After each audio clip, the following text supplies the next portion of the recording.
Muito bem, nós estamos aqui de volta para dar continuidade à história do movimento pentecostal. No vídeo passado, nós falamos da congregação cristã no Brasil, que foi uma das primeiras igrejas pentecostais do Brasil, com o italiano Luigi Franciscon, que era de origem católica e veio para o Brasil e também foi missionário na Argentina, estabelecendo em 1910 a Congregação Cristã no Brasil, que esse ano já completa 111 anos. O próximo é a igreja pentecostal que aparece em 1911, com os missionários sueco Gunnar Wing e Daniel Berg, são as Assembleias de Deus. É o próximo movimento, né? Pentecostal que vai aparecer. Ambos tiveram influência em Chicago, tanto Gunnar Wing como Luigi Franciscon tiveram a influência de William Durham. As Assembleias de Deus, infelizmente, não dispõem de uma historiografia específica que nos permite conhecer e analisar aspectos peculiares da sua forma de ser e pensar, construída ao longo de mais de um século de existência, fundada em 1911, completa 110 anos nesse mês de junho, não obstante haver muitos tratados escritos sobre ela, bem como sobre os demais pentecostais, elaborado por estudiosos que se detêm em analisar o fenômeno pentecostal como um todo, mas tudo que se encontra nele são repetições básicas que se apoiam principalmente nas fontes primárias escritas pelos seus missionários fundadores, Daniel Berg e Gunnar Wing, respectivamente, numa obra chamada Enviados por Deus e o Diário do Pioneiro. Ali se encontra parte da história das Assembleias de Deus no Brasil. E esses livros também foram escritos. Emílio Conde escreveu a pequena biografia da história da Assembleia de Deus, que ele se destina a noticiar a expansão da igreja, de como ela se espalhou em diversos estados brasileiros, começando em Belém do Pará. O Diário do Pioneiro, da obra de Gunnar Wing, e o Dicionário do Movimento Pentecostal de Israel, de Araújo, também menciona essa conquista de diversos estados das Assembleias de Deus. Na pesquisa de campo, pode-se talvez encontrar ainda alguém que guarde algumas memórias importantes que contribuíram para isso. Mas essa geração também já está se extinguindo. Entretanto, nós vamos aqui reiterar a necessidade de uma historiografia mais limpa e transparente, sem passar pelas lentes da sociologia ou da ciência das religiões. Falando dos fundadores da Assembleia de Deus, a Igreja Assembleia de Deus foi fundada por dois missionários suecos que vieram dos Estados Unidos, Daniel Berg e Gunnar Wing, os quais aportaram no Brasil no dia 19 de novembro de 1910, na cidade de Belém, capital do Pará. Eles precediam de Chicago, estado de Illinois, nos Estados Unidos.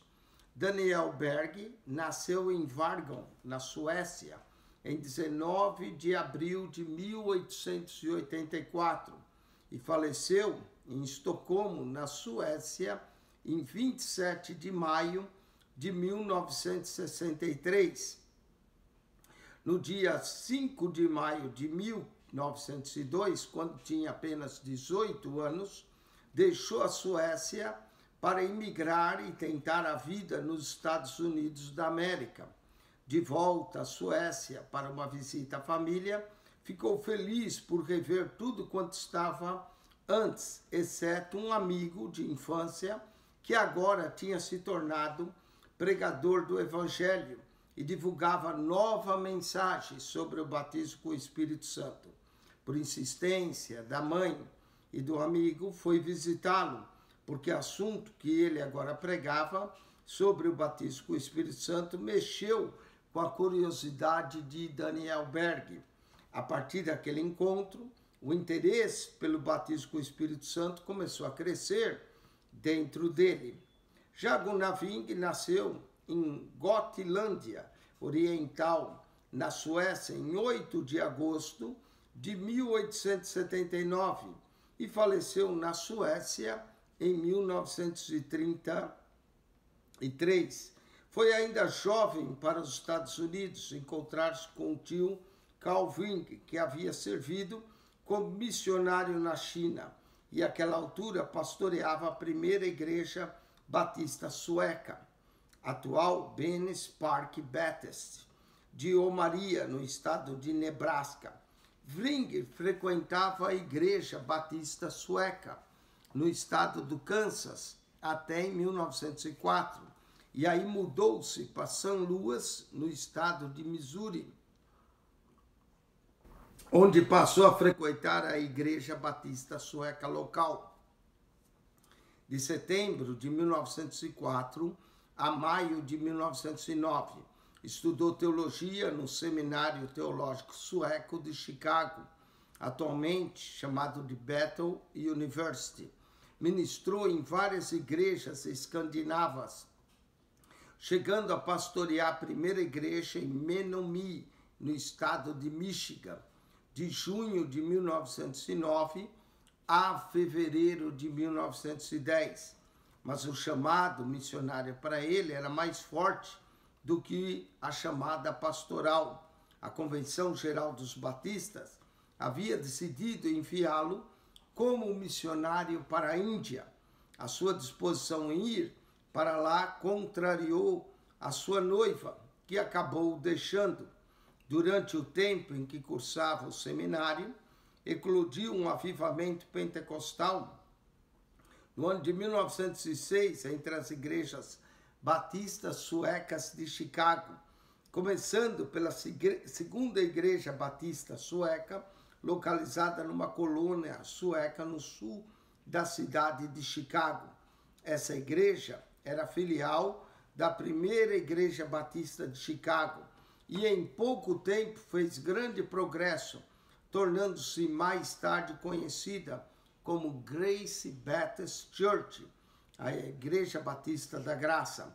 E a razão disso é que essa igreja era pastoreada por J.W.J. Thornton. Tornou-se a difusora do avivamento pentecostal entre os batistas suecos. O avivamento ali ficou conhecido como um movimento novo. Eles chamavam de Den Naya Roslin. Apesar das dificuldades enfrentadas na denominação batista pelo avivamento pentecostal, o pastor J. Thurston assumiu convictamente sua nova posição de crente pentecostal. Escreveu vários artigos para o jornal batista sueco, Nya Vecko-Posten, na primeira metade do ano de 1906, relatando testemunhos de oração que, segundo ele, havia 4 anos que os crentes da segunda igreja batista sueca estudavam sobre a pessoa e a obra do Espírito Santo, todas as segundas-feiras à noite.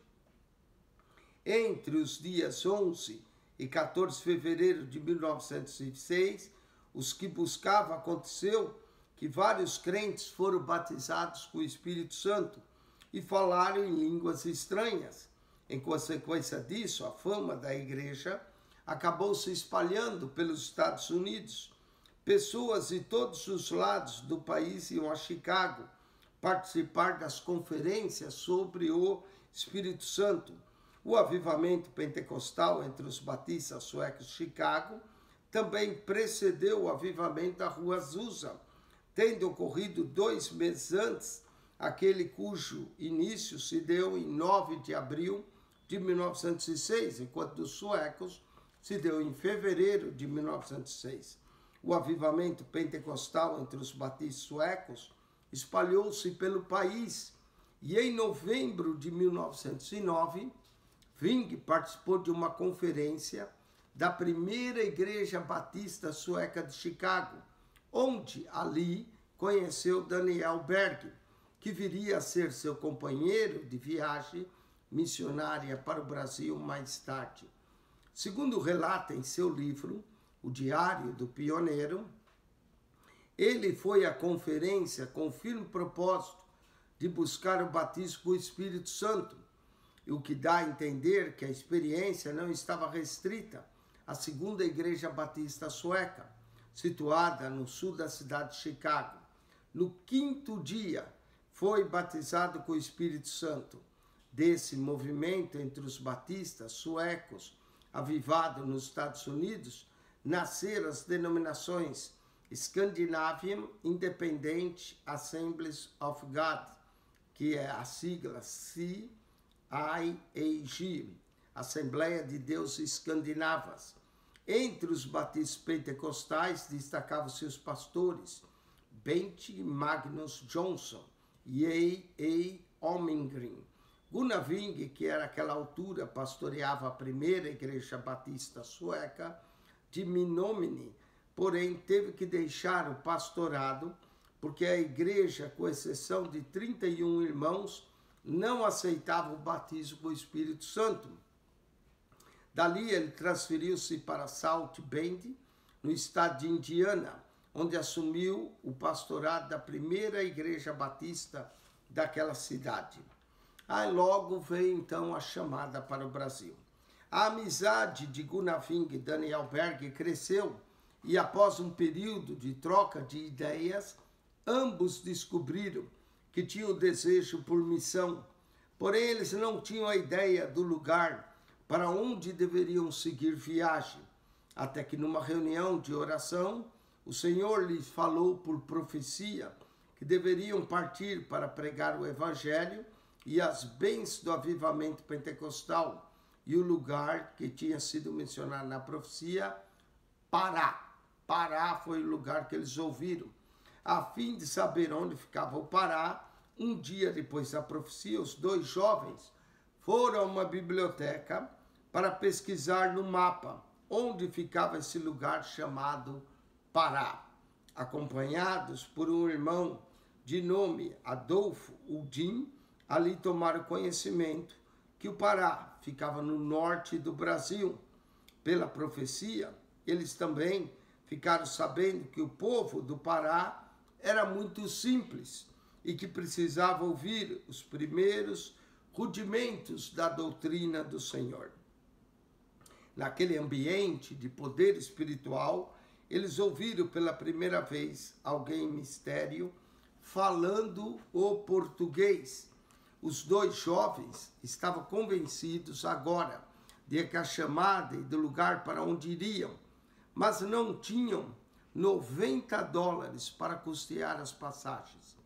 Deus, porém, que chama, é o que provê, tocou no coração de um irmão, que era comerciante da cidade de Nova York, para doar uma certa quantia em dinheiro para o irmão Wing, a quem conhecia.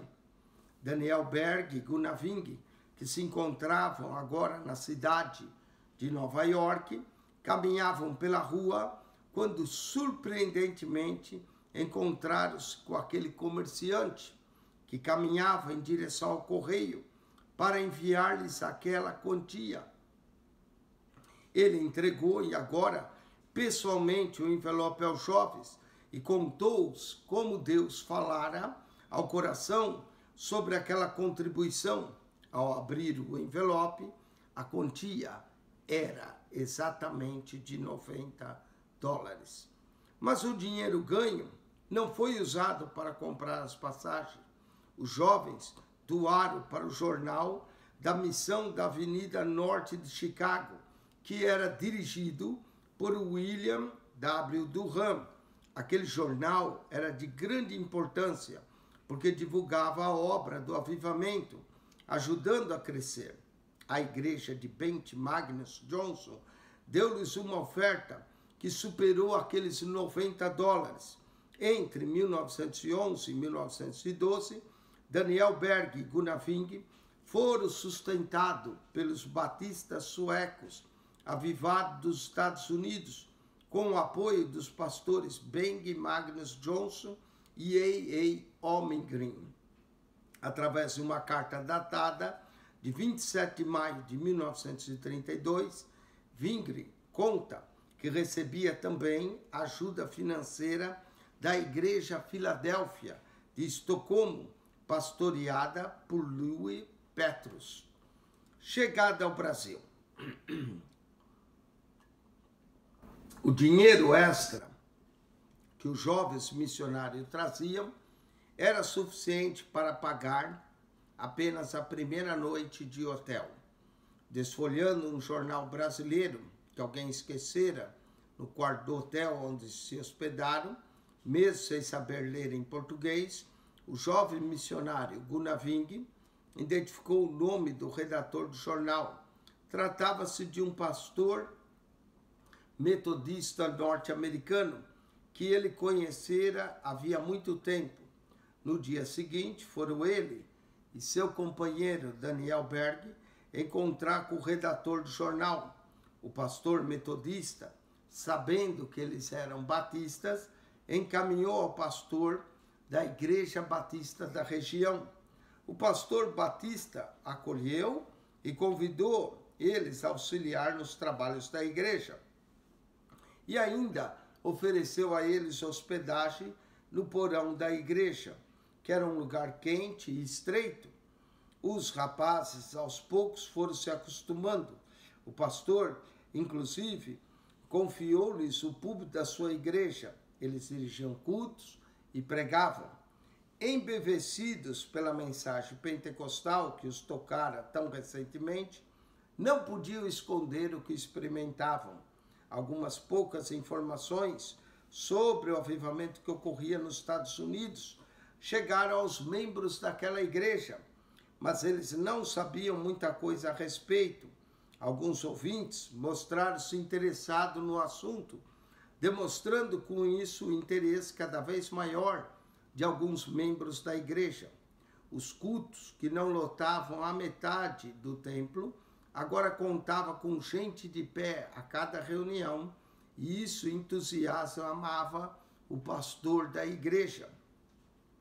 Para se ajustarem agora à nova realidade e manter o sustento, Daniel, que era fundidor profissional, arranjou um emprego na sua área, e Zwingli estudava a língua portuguesa. À noite, ele repassava as aulas ao companheiro, embora tivesse muitas vezes que interromper os estudos para receber alguns irmãos da Igreja Batista que queriam ouvir mais sobre o poder do Espírito Santo. O salário de 12.000 réis por dia que Daniel ganhava dava para eles se manterem e ainda usavam uma parte para comprar Bíblias. Os primeiros crentes pentecostais, Daniel Berg e Gunnar Wing, eram de muita oração. Aos poucos, os crentes da Igreja Batista que frequentavam a cidade de Belém começaram a se interessar pela mensagem que os jovens missionários portavam. As primeiras pessoas a aceitarem a mensagem pentecostal foram as irmãs Celina de Albuquerque e a irmã Maria Nazaré. Celina foi batizada com o Espírito Santo na manhã de quinta-feira do dia 2 de junho de 1911, na rua Siqueira Mendes, número 67. Na manhã seguinte, a irmã Nazaré levou a notícia à casa de José Batista de Carvalho, na Avenida São Jerônimo, 224, de que a irmã Celina havia recebido a promessa. Outros irmãos que ali estavam, dentre eles, Manuel Rodrigues, diácono da igreja, passaram a crer no batismo com o Espírito Santo. A acolhida na Igreja Batista não demoraria agora para chegar ao seu fim. Sobre os protestos do pastor, ao notar que a mensagem dos pregadores destoava do padrão doutrinário da sua igreja, os jovens suecos foram convidados a deixá-la. Com um grupo de pessoas já envolvida, agora com a fé pentecostal, fundaram, no ano seguinte, sua própria igreja, denominando-a de Igreja da Fé Apostólica, nome esse que em junho de 1918 foi trocado por Assembleia de Deus. A igreja cresceu no Pará estendendo-se por todo o Brasil. Nos primeiros anos do século XX, havia somente 2 igrejas pentecostais no território brasileiro: a Congregação Cristã do Brasil e a Assembleia de Deus. Porém, logo surgiram outras igrejas pentecostais. Precedentes pentecostais no Brasil. A irmã Celina de Albuquerque, que foi a primeira crente a ser batizada com o Espírito Santo em Belém do Pará, mas certamente outros crentes que foram batizados com o Espírito Santo na Congregação Cristã do Brasil, que foi plantada em nosso território 1 ano antes da chegada dos missionários suecos Daniel Berg e Gunnar Wing. Foram isso ainda dados interessantes que estão registrados no dicionário do movimento pentecostal de Israel de Araújo, que fazem justiça a outros nomes que precedem ao movimento pentecostal, tanto italiano como sueco no Brasil. O evangelho chegou ao Brasil de 2 formas: pelo protestantismo de imigração e pelo trabalho missionário.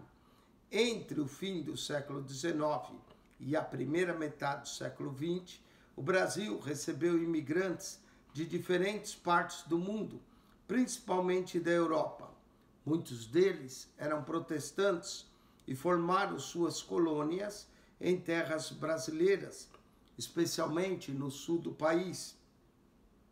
O primeiro caso que se sabe sobre alguém orar em línguas estranhas ocorreu, na verdade, em 1880, com o alemão Fritz Machulat, no Rio Grande do Sul. A família conta que quando eles entravam no quarto para orar, não falavam nem alemão nem português, mas uma língua estranha. Paulo Malaquias, jovem abastado, filho de delegado, começou a dar testemunho da sua conversão aos 18 anos. 7 anos depois, foi consagrado ao ministério por um missionário batista. Tornou-se ardoroso missionário, dedicando seus dons, talentos e recursos para fazer a obra de Deus. Era intenso em suas viagens missionárias pelo Rio Grande do Sul. Foi pastor da Igreja Batista de Ramada, no município de Juí, Rio Grande do Sul. Sua experiência pentecostal ocorreu em 1908. Ele não sabia o que era aquilo que lhe ocorria, fala de orar em línguas, até que entrou em contato com a Assembleia de Deus. Uniu-se à Assembleia de Deus, trazendo consigo mais 11 igrejas. O pastor batista Carles Adermanes, de origem leta, era poliglota e traduzia muita literatura que falava do avivamento espiritual que estava ocorrendo nos Estados Unidos. Adermanes veio da Lituânia para pastorear a Igreja Batista de Rio Novo, mas depois de alguns anos passou para as fileiras do pentecostalismo. Outro batista ao lado dele, a tornar-se pentecostal, foi, segundo informes do escritor Oswaldo Rones, Pedro Graudin, pastor da Igreja Batista Leta de Jaçu, Açu, em Santa Catarina.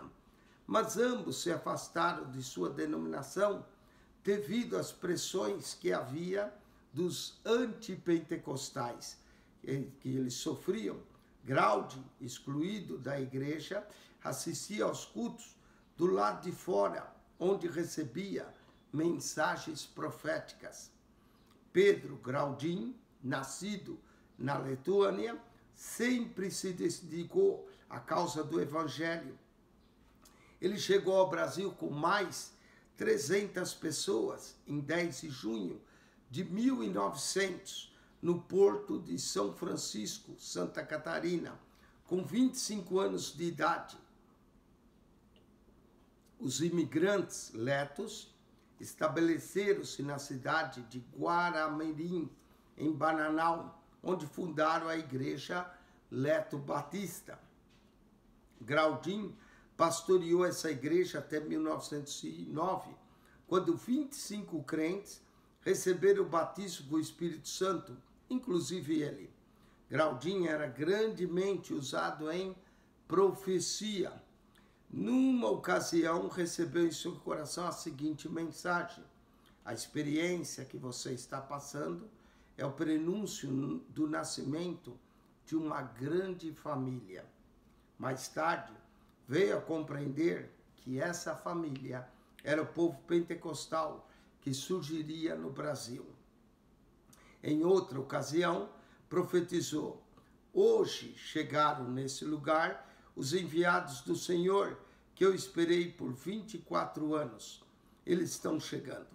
A família de Graudinho, pensando que tivesse enlouquecido, decidiu interná-lo num manicômio em Florianópolis, quando, para o espanto de todos, 2 horas depois, parou em frente à sua residência uma carroça de irmãos, cantando e profetizando, e com lágrimas, abraçando aquele pentecostal desconhecido. Tratava-se de uma comitiva liderada por André Bernardino, que viajou com alguns crentes de Joinville até Guaramarim para constatar a informação que obtivera a seu respeito. A mensagem adequada ao contexto sociocultural. Os missionários suecos eram homens simples. A mensagem que pregava enfatizava os mesmos 4 pontos que deram origem à Igreja do Evangelho Quadrangular, que anos mais tarde também se instalou no Brasil. A mensagem era: Jesus salva, Jesus cura, Jesus batiza com o Espírito Santo e Jesus vem. Com ênfase nesses 4 pontos, a mensagem pentecostal varreu o Brasil de norte a sul, alcançando milhões de almas. O povo brasileiro, no passado, não oferecia a mesma resistência que oferece hoje. A simplicidade da vida favorecia a disseminação da mensagem, principalmente entre pessoas carentes, em todos os sentidos. Havia doenças, mas não havia médicos, nem saúde pública suficiente para atender a demanda. Faltava também recursos financeiros. Nada melhor e nada mais aceitável do que uma mensagem que trazia consigo a saúde pela oração da fé. Os testemunhos vinham de pessoas que eram milagrosamente curadas. Na região do norte do país, onde a dupla de missionários iniciou a sua situação, era ainda mais precária. Daniel Berg conta o seguinte: era comum naquela época os leprosos andarem pelas ruas da cidade, com grande perigo de contaminarem as pessoas sãs. Vimos doentes sem mãos ou sem pés, ou então com as orelhas e o nariz estragados pela doença da lepra. A quantidade de enfermos nas ruas era um espetáculo horrendo. A esse mal juntou-se a outro, como a febre amarela. Essa epidemia viera do interior e começou com alguns casos, mas algum tempo depois alastrou-se por toda a cidade. As filas de enfermos nos hospitais eram cada dia mais longas e os cortejos para os cemitérios aumentavam a curtos intervalos. Era constrangedor ver as classes pobres tão duramente provadas na vida, assoberbadas com o mais fardo da doença sobre os ombros. Relato de Daniel Berg. Agora, a mensagem de cura encontrava facilidade de penetração. A necessidade urgente da solução para a dor quebrava qualquer barreira que a religião oficial tentasse impor sobre a sociedade. Por não aceitar aqueles estrangeiros do diabo, que eram assim que os padres tratavam os missionários suecos, o irmão Ving, em sua obra, dá um testemunho jubiloso de curas. palavras diferentes. A obra de Deus continuou. A sua palavra continua a ser confirmada a cada dia, com milagres e maravilhas. Um irmão foi curado de uma enfermidade muito grave na perna. Uma irmã foi curada de uma doença considerada incurável nos lábios. Um outro irmão, que sentia dor de cabeça há 10 anos, também foi alcançado pela cura. Um homem paralítico que estava moribundo e não podia mais falar, foi curado e passou a participar dos nossos cultos. Uma criança que estava quase morrendo de tanta febre também foi curada. Um homem muito idoso que sofria de hérnia há 9 anos também foi alcançado pela cura divina. Um outro homem que há vários meses sofria de febre e tinha o corpo todo inchado também foi curado e batizado com o Espírito Santo. Ele recebeu ainda o dom de profecia. Uma irmã foi curada com uma mesma noite de 2 enfermidades. Esses são relatos de Gunaving. A mensagem agora do Evangelho de Jesus sempre incluía a cura divina.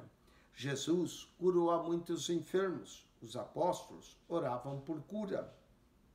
A cura divina acompanhava a mensagem de salvação nos avivamentos pentecostais, tanto da Rua Azusa como os que precederam, e assim bem como os que sucederam.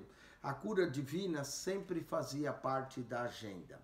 Os grandes evangelistas pentecostais que despontavam a partir do grande avivamento norte-americano da Rua Azusa, avivalistas e evangelistas como Oral Roberts, T.L. Osborne, William Branham, Paul Cain, somam junto milhares de testemunhos de curas de todos os tipos de doenças conhecidas e desconhecidas. Foi assim que o apóstolo Paulo chegou a Coríntio, na Grécia, em terra de filósofos. O seu cabedal de conhecimento era grande e a sua capacidade de argumentação incomparável. Mas quando chegou àquele lugar, trocou a possibilidade de embates teológicos pela demonstração do Espírito e do poder de Deus.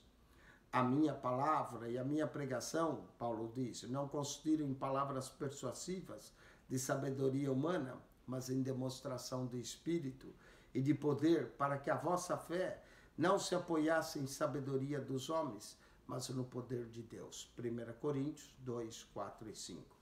Com o passar dos anos, a mensagem de cura divina foi sendo aos poucos negligenciada nas Assembleias de Deus, enquanto passou a ser mais enfatizada por outras igrejas pentecostais e neopentecostais.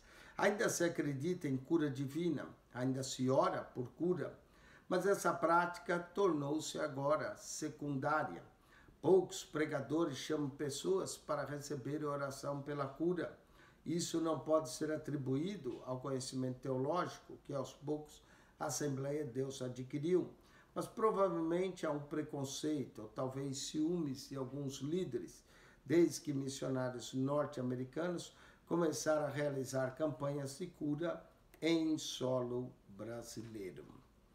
Com isso, nós concluímos essa parte. Na próxima, nós vamos continuar falando mais ainda dessa obra da Assembleia de Deus e como ela continuou se espalhando em território nacional brasileiro. Esperamos que você tenha gostado desse vídeo. Se você gostou, coloque aí um sinal de joinha. Se ainda não subscreveu o nosso canal, subscreva e participe aí do nosso canal, que nós temos um comentário de toda a Bíblia para você. Toda a Bíblia nós comentamos, de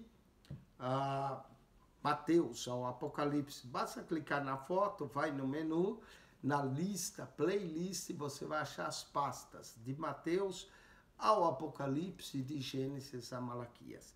Que Deus te abençoe, que a graça de nosso Senhor e Salvador Jesus Cristo, o amor de Deus, nosso Pai, e a comunhão do Espírito Santo seja com todos vós. Quem esteve convosco, mais uma vez, Pastor Eugênio Piacentini. Deus te abençoe em Cristo Jesus. Amém e amém.